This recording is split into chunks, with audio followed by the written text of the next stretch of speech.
How to access iCloud photos on iPhone. So let's get started with the tutorial.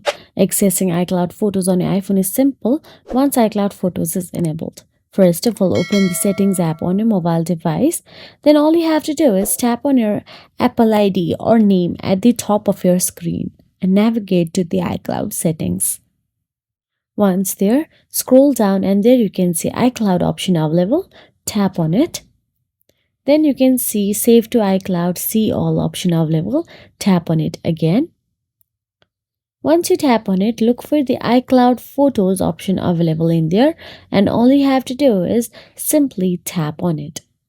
Once you tap on the iCloud Photos, make sure to tap on the Sync This iPhone option available. This ensures all your photos and videos are synced to iCloud. And that is it. If you found this video helpful, please like, share and subscribe, and thank you so much for watching.